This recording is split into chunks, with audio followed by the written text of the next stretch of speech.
There are some things you can't have because you don't do, and there's some things you don't do because you don't be. You gotta be. It's like, I want to do this. Well, you haven't become the kind of person that does that. You know what I mean? Yeah. A focused person does that.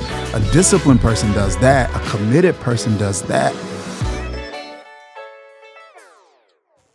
Well, I want to welcome you to the Lead to Win podcast, where we help leaders win in the areas that matter most. And today, we're joined by Pastor Jeff and our very special guest, Dr. Dharius Daniels. Dr. Dharius is a pastor, a speaker, a coach. You're a certified emotional intelligence specialist, was powerful. And you serve as the lead pastor of Change Church in Atlanta, a multi-site, multi-regional community.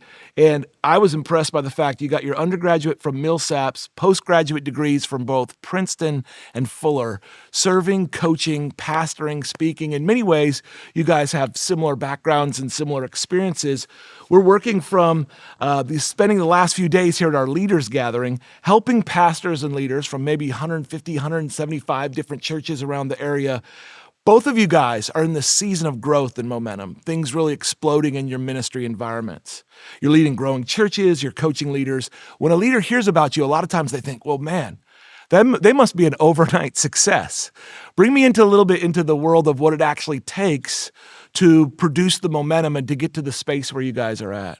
Well, I've been excited about this moment, Dharius. You know, I know some of your background. I know some of the conversations from your own father and some of that early training in the Word. And people see you. I think you're one of the greatest communicators of the Word, but not understanding the need people have, but also being, you're connected to the text, which I really love. So we're not going to talk about communication and preaching, but you and I we could. That would be a great topic. But you and I've had connection outside from, back you talking about those foundations from your father to some of your educational steps. And I remember the dialogue even about what Change Church has become, the now expression you have in Atlanta and a lot of things over the last few years. But I think what I want to do in relationship to the Lead to Win podcast, the purpose of this is that there are people out there and they may be in multiple different places of leadership or responsibility, or as I say, stewardship. And they want to win, but somehow they get stuck, or maybe they think it's a boss. They think maybe it's their context, or they're in a city and that city doesn't have the opportunities. You know how we tend to look kind of around us when we get stuck. 100%. And so I just want to say, first of all, thank you for your friendship. You're here sharing with our church. We've been here coaching leaders. You're sharing with our church. And I just wanted to have an opportunity for everyone listening to benefit from just you and I talking about leading to win. Yeah. Well, first of all, I'm honored to be here. And I mean that. And not just because I'm honored to be with you. I think you get to a certain point in life as you get older, it's not where you go, it's who you with. You know what I mean? Yes. Yeah. So I'm honored to be here, not just because I'm with you, but also because of what you're doing. And this is just my observation. It's going to sound like a blanket statement, but it is a statement I'm making from my vantage point, from the seat that I sit in, and from my experiences. You are leaning into one of the most underemphasized and underrated leadership competencies in the Christian space. Seeming culture understands the importance of this competency. But it seems like in the Christian space, we've underestimated the importance of this competency. Wow. And that is coaching. That is a leadership competency. So when people talk about I'm leading, what does that mean? Like, it's a compilation of competencies that you got to develop to be able to lead well. And coaching is one of them. As a matter of fact, it is probably Jesus's most dominant leadership competency. Wow. I want you to think about this. Very often what we're repeating are the statements of Jesus. I want you to think about the questions of Jesus. 307 of them. In the New Testament. Who do men say that I am? There you go. Now, who do you say that I am? Yeah. Does that make sense? Yeah, there's a lesson there. That's He's leading them somewhere. He is 100%.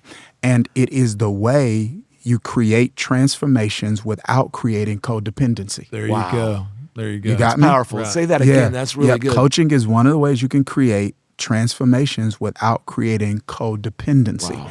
So if all I am is the teacher, then you're just waiting on me to continually and consistently disseminate information. I'm telling you what to think. But when I move into coaching, now I'm not just telling you what to think, I'm showing you how to think. And I think that is what makes Lead to Win so distinct and so important and so necessary. So necessary in the current age that we live in. So, man, I forgot the question. I don't even know the question. That was really good. I want to talk about specifically getting stuck, but I'm thankful for you, and I'm glad you're excited about Lead to Win, because you and I've already talked. I'm gonna pull on you a little bit to understand some of the things you've learned over the last several years. You do more speaking. You have a broader speaking, and you have an amazing speaking gift, but. And so then I do, but we share this passion for that coaching part of what you do. And you've been in the space a little longer than me, so I'm thankful that I'm going to be able to lean on you and ask some questions. And I always love, I said, I'm going to ask you some questions. You're like, I got some stuff to tell you. And I'm like, that's good. I would hate it if I said, hey, could you tell me something? You're like, I ain't got nothing to offer. So tell me, though, let's dial in on this specific moment together. Yeah. Because we've had conversation. We could go down speaking. We could go down local church. We could go down being a good manager of people. We could talk about team. And I love that you said this competency, right? Yeah. Like this competency. But why is it that so many people, because this is really the question, why is it in our culture that so many people have apprehended that which they perceive to be winning, but still feel stuck? Like, what if you're stuck, if you're not winning, what's going on?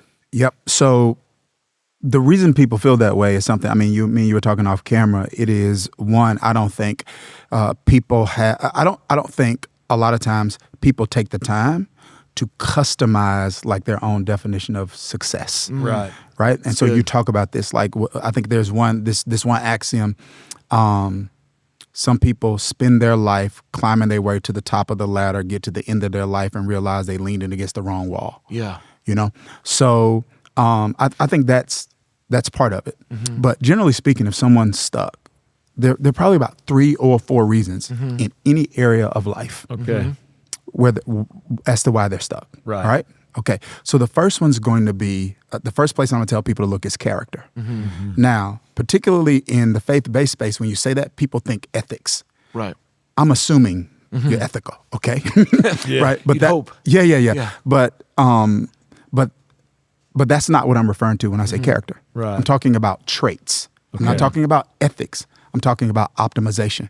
So it's not, are you a good person? Right. It's not, do you have morals? Right. It's, do you have the traits you need to get the results that you want? Wow. Okay. So you can be a moral person and not a focused person. Right. You can be a moral person and not a resilient person. You can be a moral person and not a resourceful person. Wow. Sometimes all you guys 2 fish and 5 loaves of bread. Right. You need more than morality to multiply that. That's true. To multiply that, you need resourcefulness and innovation and creativity, and you need grit. You can't be so defeated by the fact that you feel like you got less than what you need to start with, that you don't pull on the creative resources that God's put on the inside of you to multiply the 2 fish and the 5 loaves that He's given you. So very often people, like you said, look outside of them and they don't see, hey, it's not if you're a good person. It's not if you're a disciplined person. It's not if you're an innovative person. It's, do you have enough of that trait to get the results that you want? Wow. Right. Right. So that's the first place I'll tell people. And again, so you're talking about the do not do this, or the 10 commandments. We're kind of assuming this general integrity and morality. Yes. You're actually talking about, and I've been recently thinking about this because we have a college here, right? We partner with ORU, and we're trying to train a next generation ministry leader. And I've really dove into that the last couple of years. And I don't want to broad brush every generation or a generation as, well, you guys are all this or that, because not everybody in any segment. But I do think one of the things I've started honing in on is, you're hitting on it, like laziness or not, those are character traits. Actually, lack of pride. They're not actually, well, I'm just this way, or those are character issues that need to be. So you're saying you're stuck a lot of times, for not just do not do this, do not do that, but like you have not even developed your character in some areas, of as you said, diligence or resourcefulness or something there. It's the using Genesis as a framework. It's the be, do, have framework. There are some things you can't have because you don't do, and there's some things you don't do because you don't be. You gotta be. It's like, I want to do this. Well, you haven't become the kind of person that does that. You know what I mean? Right. A focused person does that. A disciplined person does that. A committed person does that. And so I think when you get into some of the wisdom literature, that's kind of where I'm pulling this philosophy from, because that's where you'll see Solomon use terms like sluggard. Right? And so, and he's like, hey, if little sleep, little slumber, poverty comes on you like a madman, like a thief in the night. So he uses kind of terminology that speaks to traits that are beyond what we would just call ethics. You know what I mean? Proverbs 6, go to the ant. Like look at how the ant is proactive and not reactive. Like when you look at what he talks about in Proverbs 6, it's he prepares for winter in summer. That's proactive, not reactive. He says they do this without any sort of overseer. So it means that they're self-motivated. So these are all traits that I think are built on the foundation of morality. There you go. That contribute to whether or not a person is stuck or gets unstuck. So it's almost like you're pulling on from Proverbs when Solomon says that you see a man skilled in their work, they won't stand before obscure men, they'll stand before kings. Right? 100%. So character is almost very tied to this competency, almost like skills. Pastor Jeff, you say sometimes when you're asking about a young person, what do they know how to do? Do they know how to do anything? That's the second thing I would say, though, that gets people stuck. It's competency. So competency. That's the second. It's not, am I good at this? Are you good enough at this to get the results you want? Wow. I think that's the key. It's not whether or not I've got the competency. It's have I developed that competency enough to get the results that we want? This is something you said in family gathering. No, was it family gathering? We were somewhere together, and you were doing a session. And I'm paraphrasing because I can't say it the way that you say it. It came from your heart. But basically, kind of what you said is, and I'm going to use cultural terminology, all right? So please. people give me that. Basically, leadership is the skill that scales. It's basically what you said. It's like, hey, you can't preach up a church. He's like, no, if you want to scale, if you want to multiply, if you want to expand your reach, there's one skill that does that. And that's leadership. That is shepherding. Yes. And so, you understand what I'm saying? Oh, totally. So, and sometimes I'll be honest. I've been thinking about, because I keep developing that thought and I keep sharing it, and I keep trying to keep self-awareness. Because I said it the other day, and I had a few leaders, because I was a pre-digital pastor when no one knew what I was preaching other than the people sitting in the congregation. And I think God's using that technology. Obviously, we're on a podcast. I have some preaching clips that, my team will put out because maybe there was something I said that could help people. And I was actually making the comment about, though, but I look at like everybody's talking, it's like they got little words underneath, and people, they're not even hitting the little thing to listen to what they're saying, but you got the words so you can read it, right? And everyone's talking. And here was I literally had this thought last night, what you're talking about, back to competency. The scalability of that model, right? I'm not saying that having a preaching clip is bad. What I am saying is, and you wouldn't say this about yourself, but there's only so many Dharius Daniels. There's only so many people that are in the elite percentile of God chose to sovereignly use their faithfulness because you have a gift, but I know how hard you work at developing that gift. But you've also been given some very unique abilities, your ability with the word, the intellectual ability, the motivational skill that you have. I'm saying this about you, but I may not be able to preach like Dharius Daniels, but that's okay because really he's having to develop those other traits too, because we've had conversations and build his leadership. 100%. And he doesn't want a church that just got preached. So as That's right. continued to build his church, he's began to refine processes and systems and assimilation and leadership. 100%. Yes. But you do because you want health and you want to honor God. I just want to tell a lot of leaders, though, that only depending on one attribute such as speaking Yes, or right. is still a bad strategy. It is. Right. Yeah. Because it doesn't scale very well. That's a right. small percentile. Right. 100%. Are you hearing what I'm saying? Yes. Yeah. And for people who have issue even with the scaling terminology, you can't shepherd well. You can't. You can't point. care for Yes. people well without that particular skill. Like it is the skill. So let's say people got problems with the scaling Yeah. I know. terminology. Okay. I know. It is the skill that helps you steward people well. There you go. Right. You can't even steward the true. people that God sends well without developing. Well, the skill. did not the book in the book of Acts, did not the church scale? I mean, they Yes. were adding.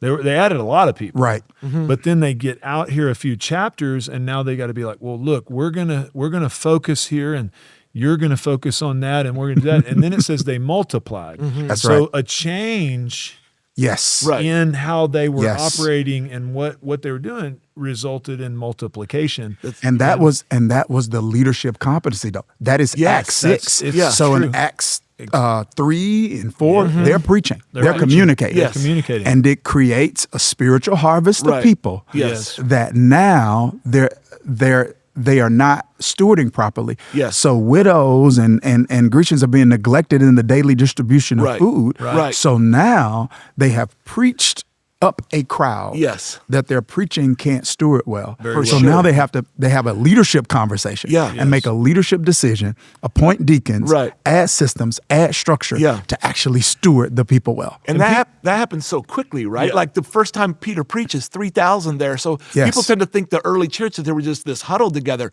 3,000, they quickly realize we can't scale this. We can't figure out what to do with this. So we're going to have to redo our strategy. And I think the conversations around, sometimes just churches and things, I mean, we're talking about businesses. We're talking about if you have one kid, if you have two, we have 4 children, right? And we have a 14-year-old. So it's also your department. If you're working in the children's area and you have one volunteer and you have 20, I say it this way. No one person can be responsible for the whole once it begins to be beyond a certain magnitude, right? I mean, different people have different That's right. theories. One person can take care of 50 people, or one pastor can take care of 200. Average church in America is, less than 200. I mean, or even around the world, there's a lot of smaller, faithful people. But if it's going to go beyond that, I'm not responsible to take care of all the needs, but I am responsible to make sure the needs are taken care of. really good. 100%. I remember when this is probably about a decade ago, I was sitting with my coach at that time and talking through some organizational frustration. And one of the things he said to me, and I adopted the mantra, and I say it to this day, it's a part of our vivid vision description at our church. You don't go as far as your dream. You go as far as your team. Wow. He said to me, he looked at me, really he said, Dharius, you don't go as far as your dream. Wow. You go as far as your team. If God does everything through you that you're believing him to do, it's going to take more than you to steward it well. Wow. And so you're going to have to learn how to develop that and refine that skill. But, the competency could be leadership. For some people, like you mentioned, kids, the competency could be time management, like whatever it is. Right. Sometimes it's character, and then other times it's competency that contributes to people staying stuck. It's what you actually do, right? And so you got to spend some time, seeing what those core competencies are. You also, as you said, coaches make you go further. Yeah. You said that. You get a coach, a lot of people, again, never find out what that deficiency is because they never allow someone else to. Right. They're not coachable. Yep. You know what I mean? And they never know, but so true. That's so true, right? Because here's the thing. One of the things that we say, like around our organization a lot, is you can't grade yourself. you can't grade So yourself. you can't see you. So sometimes you need somebody outside of you to help you see something that you're unable to see. And I think that's so key, right? Sometimes people don't know, hey, you might not be as good at managing time as you think you are. And it doesn't mean you're a bad person. Right. And it doesn't mean you're not better than most at this. It means that you're not as skilled in this area as you need to be to get the results that you want. I think a lot of times team members, especially in this ministry context, the lead pastor, they're nervous about giving honest feedback to the lead pastor because they're not sure how it's going to be received, because it's almost like he's our leader, so he knows how to do it all. So it's not always rewarded to be like, hey, maybe some coaching could help, right? Yeah, 100%. Good teams have honest feedback. They're secure enough to have that. It's the anchor trust. It's built around honesty. Championship teams have that kind of culture around it. Yeah. So I got it. Okay, so there's character deficiencies. Right? Character. I gotta have character here. And then I've got to build some competencies. You know, I talked to a young guy the other day. He's just get out of college. I said, "What are you going to be?" He said, "I'm going to be a consultant." I was like, wait a minute. How do you get to consult before you've developed the competencies? You know, as John Maxwell says, you have to.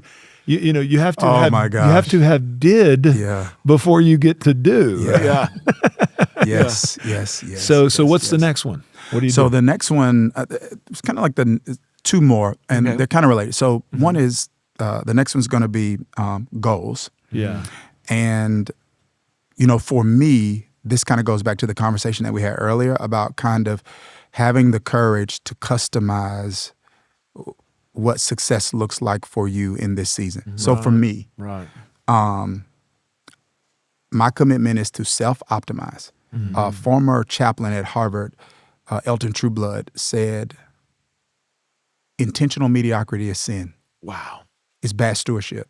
It's saying to God, you should have taken the abilities, gifts, talents you've given me and given to somebody else who did more with it. There you go. Right? So I want to self-optimize without self-destructing.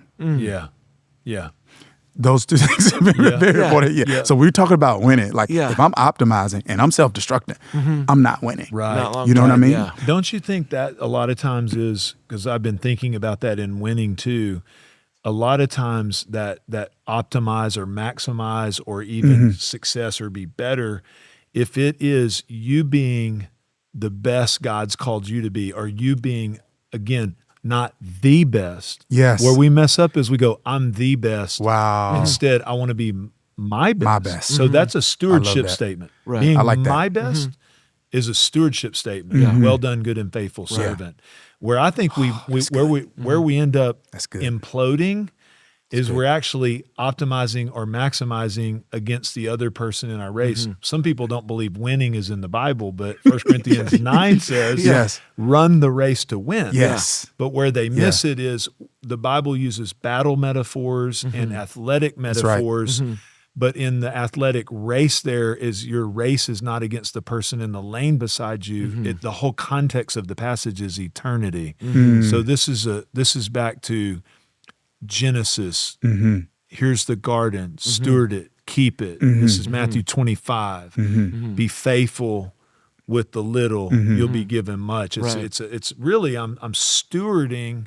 I'm optimizing not out of the flesh. I'm stewarding what God has put on the inside of me, and I'm actually doing it for the glory of God.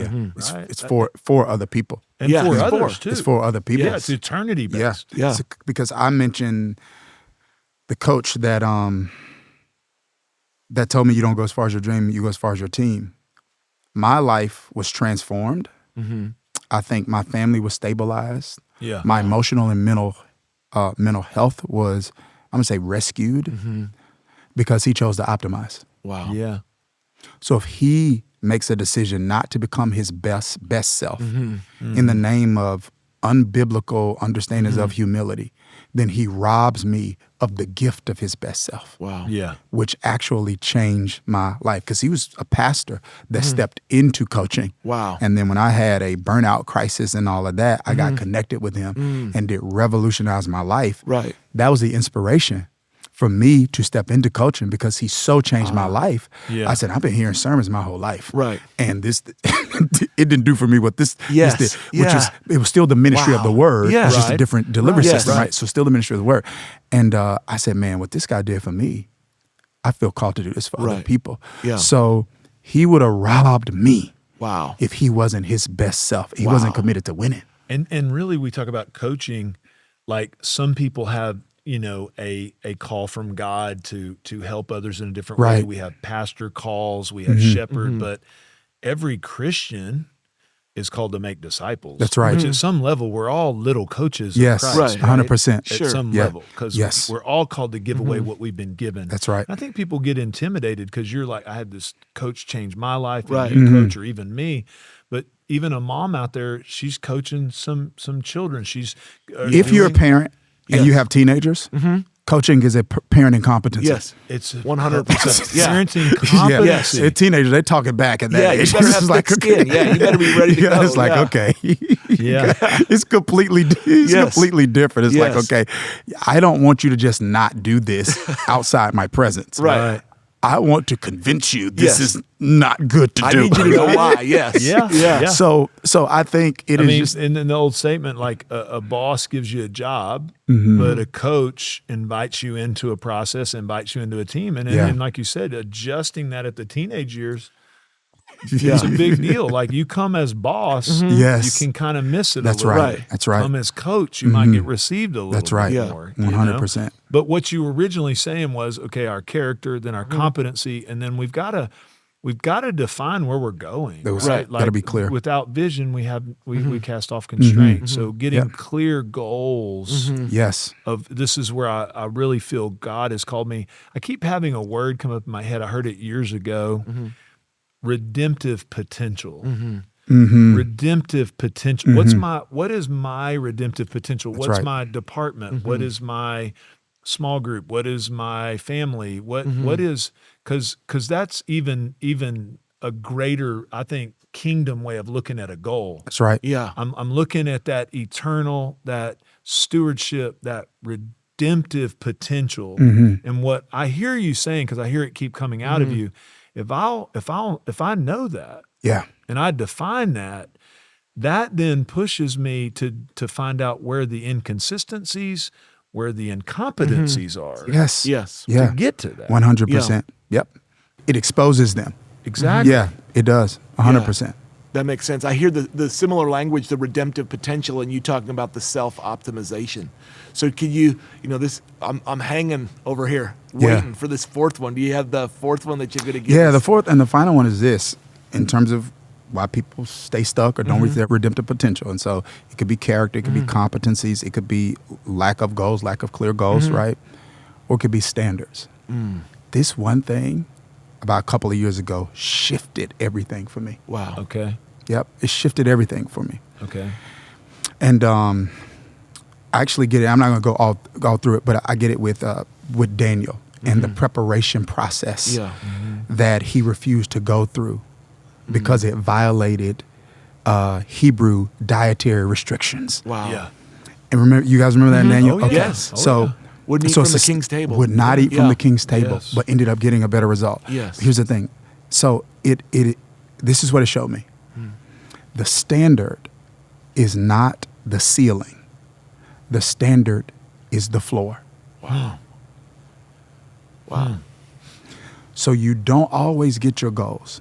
You always get your standards Wow. because your standards are your non-negotiables. Wow. Right. Right. You got me? Yeah. It's your not. It is Yeah. what you're willing to suffer for. Right. Right. A standard's not a standard unless you're willing to suffer for it. Wow. And so I think there are a lot of things that people call standards that are actually aspirational. It's like Aspirational. that's Right. a goal. Yeah. But a standard is I'm I'm not willing to violating. suffer for this. Yeah.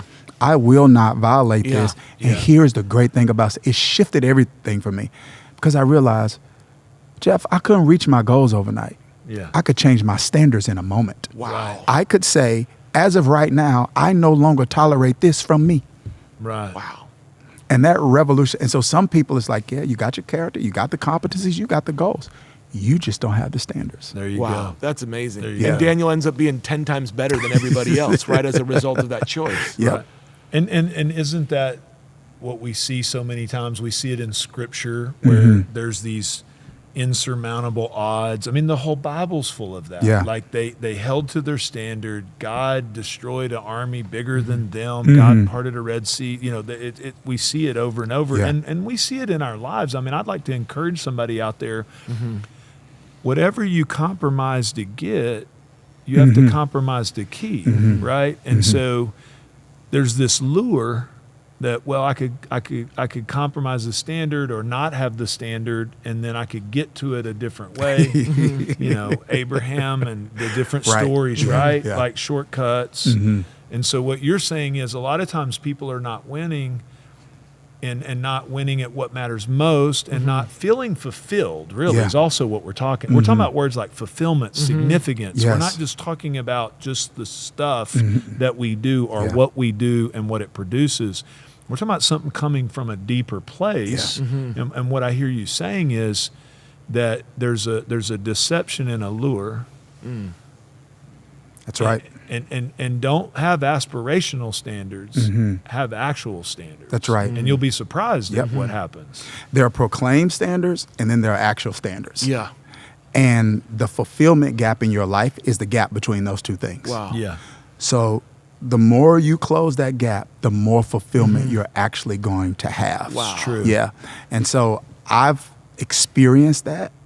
And what I've learned is fulfillment is the highest form of compensation. It's more valuable than it's more valuable than finances, it's more valuable than opportunities. It's true. Wow. But that gap is only closed when your proclaimed standards become your actual standards. And that's when you're living a life saying, I'm making a decision that the things that matter the most to God are going to be the things that matter most to me. That's so true. Wow. So what I talk about in the Way to Win book, when I talk about with men, right? Because one big scoreboard men have, and you mentioned it, finances. Yeah. And God uses finances. That's right. We know it's not money's not evil. It's Right. the love of money in the Right. wrong perspective. What does it profit a man if he gains the whole world? Yeah. He gets the whole and loses his soul, because that is what you're saying. That's right. Yeah. You can have this scoreboard and be like making more money, but not be fulfilled or Yes. not be, and that means maybe you violated a standard to get what you thought would fulfill. That's right. And you don't feel like you're winning. That's right. You gave up the thing that would actually fulfill you. Wow. Chasing the thing that actually won't. Wow. And what God's actually saying is, you don't have to violate your standards because I have all of this That's too. right, yes. And I can take care of you Yep. and I can reward you and so it doesn't have to be an either or. Yeah, I think that's what we see with Daniel. Yeah. I think in part that's what we could take away from Abraham and Yeah. Isaac. Wow. There are times, we're not saying all the time, but there are times where you won't have to give up Right. what you think that you'll have to give up Sure. True. to hold the standard. Sure. Well, Yeah. one of my other favorite stories while we're going down Bible lane is the Ecclesiastes passage, right? The word habel there, when he uses, it's all vain. I mean, you're talking That's about right. someone that had, I mean, this guy would be the Hollywood. Yeah. He would be all Yeah. of the Hollywood characters wrapped with the Forbes billionaire Yeah. list, Yeah. wrapped All in with one, I mean, if it was drink, he drank it. If Right. it was the party, he had it. Yeah. The woman, he had it. And he goes, it's empty. Yeah. And the picture there is of a well that you keep dipping a bucket into over and over, only drawing it up to find that it doesn't have anything in it. So the most miserable person on the planet is actually the person who ascertains or obtains that which they believe will satisfy their thirst, only to find it can't deliver. That's powerful. Yeah. It's a well that has no water. Yeah. And so what has been, I want to finish with this thought. Those are great things. And I think anybody out there that's stuck, if they'll do those four things, you know, they will really think about their character. They'll think about competencies, learn how to do something better. Yeah. They'll think about like their goals and like setting the right things. They'll really think about standards that you know, uncompromising. I kind of think about guardrails and bumpers too. Just like, I'm not going this way or that way. Those are great things. But when you've been, you spend a fair amount of time in the leadership space and you hear the leadership discussion, what is something that you think, something that's just kind of been bubbling in you, just about in general, just culture, like you said some things about, like in the Christian space, there's some lacking thing in coaching, but what's kind of just been stirring in you recently? I know you were just telling me you woke up this morning, had some writing, and you had a little flow. Yeah. What's kind of bubbling up in you right now? It's really simple. I think right now for me, it's self-leadership. And what I mean by that is, here I go back to the coaching conversation, right? So when I say self-leadership, again, I'm not just talking about managing your life morally. That is important. That's essential. I'm not underestimating that. I'm just saying I'm speaking beyond that. And when I'm talking about, when I'm referring to this idea of self-leadership, and what I've learned is you get to seasons and situations where maybe you're stuck, and you're going to have to learn how to hack you in order to move you. Wow. So self-leadership, so we'll slide into the emotional intelligence space. The first quadrant of emotional intelligence is self-awareness. Right. That's the first one. Right. Because you can't have self-management without self-awareness. Right. And so there has to be awareness. How am I wired?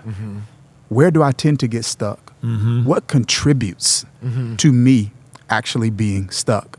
So that I can come up with a strategy to actually move me in a way that aligns with how I'm actually wired. Because I think what happens is we can read books and assume that every strategy works for every person. Right. When the truth of the matter is, some people's like, you might not like motivation. You might be lacking something else. Sure. And so your ability to kind of hack you and to figure out, okay, how am I wired? What are these tendencies and traits that I have?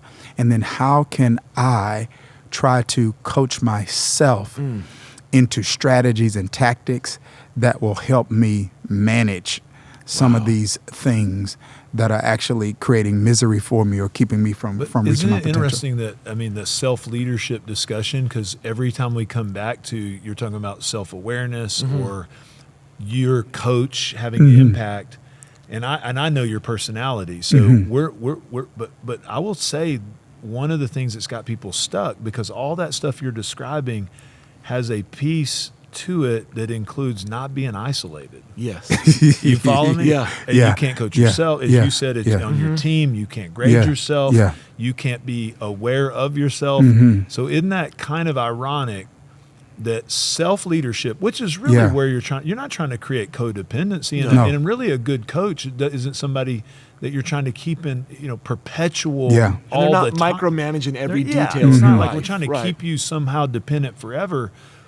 But you've got to at some point have an engagement ability to see and then move into being aware of those things that have been 100%. Yes. Then you have self-leadership. Yeah. I think, honestly, like in organizational leadership, whether it's a company, whether it's a church, you name it, you've got probably upper or middle leadership who in some way is probably thinking, I wish some of the people that I lead would lead themselves better. True. It's true. Yeah. Yeah. And I think this idea of self-leadership, it's almost like we limit the conversation to the benefits that it has for me personally when I lead myself well. But it has benefits beyond. That's so good. Yeah, me personally. Yes. Does that Your make sense? team, Yeah. to your 100%, family, to yes. others, the reciprocal effect of that is huge. Well, I don't think it's an accident. I'm sitting with two incredible coaches, but also as I listen to you, I know that both of you are two of the most, coachable, You want to be coached. You're not sitting there like, I'd like to coach somebody else, but don't say anything to me. You know, the Bible says that, right? Like if you correct a wise man, they'll love you for it. And Pastor Jeff, we've been friends for so long. You're curious. You're a learner. You're wanting to get better. It's oozing out of everything you're saying. I'm getting inspired to go listening to you talk about how motivated you are. So I don't think that's an accident that you guys talking about how it's underemphasized. I think a lot of times in this space, people are like, well, I'm doing my thing and don't say anything to me, as opposed to being willing to say, hey, if you see something, say something. I want to grow. I want to get better. It's so refreshing to hear both of you say that. Yeah. I mean, I recently invited someone into that space. They came here, they spoke. I called them the next day and said, did you have any feedback, you know? And their response to me was, well, no one ever asked that. I'm like, I'm trying to get better. Of course, then they said, well, sit down. I got my iPad. I got 13 things that I got to correct. I'm like, well, you know, maybe. But I mean, the sign of security, the sign of I want to honor God. I want to get unstuck. Is being teachable and being willing to be open, you know, not to every voice. Sure. Right. But to the right voices. And you and I share some of the same voices in relationships who care about us. They're not trying to speak into every space. Right. But you better know who you've allowed to speak into what space, right? Yes. Oh, man. That's a completely different conversation. Right. Whoever has your ear has your future. Wow. And I think that's one of the most important decisions you can make is who you choose to give your ear to. Yeah. That's a big deal. That's going to influence. That's Numbers 13. Yeah. That's why they didn't go into the promised land when they could. They chose to give their ear to the 10 instead of the 2, Joshua and Caleb. And there's so many voices. There are so many voices pulling for our ear today, probably more than ever before, more than any generation that's ever lived. And so being wise in that is critical. Yep. Well, I want to say thank you to you, Yes, Dharius. absolutely. I mean, a lot of people know you from, you know, you're, again, an incredible preacher of the word, and you obviously get invited into some amazing spaces. And of course, I always celebrate that, listen to your messages. But a lot of people don't realize that your gifting can take you so far, right? And you know, you're not where you want to be, but you're not where you used to be. But what I love about you is every time we talk, you know, you're making progress, right? God's not after us being perfect, but He's looking for that progressive work forward. And then I think a lot of people don't understand. Again, I'm going back to our college. I'm trying to train. I'm trying to inspire. You say you want to do this or that. Maybe not speaking. Maybe whatever that thing you want to aspire to. I appreciate you. You know, saying, hey, I want to work on that. I want this self-leadership to develop that too. And anytime you see somebody over a long period of time, anybody can do something semi-good for a moment. But if you see them sustain that, there's something else happening underneath there. There's a commitment. So, no, I appreciate it. Grateful for you, and grateful to be here and learning and growing and trying to self-optimize. Without self-destructing. There you go. There you go. Well, I want to thank both of you guys. This has been so rich, such an incredible conversation. On behalf of our audience, I want to thank you guys for being so open. And there's so much, so deep, so rich. And so thank you guys for creating this conversation. Thank you guys for watching. I hope you'll join us next time on the Lead to Win podcast.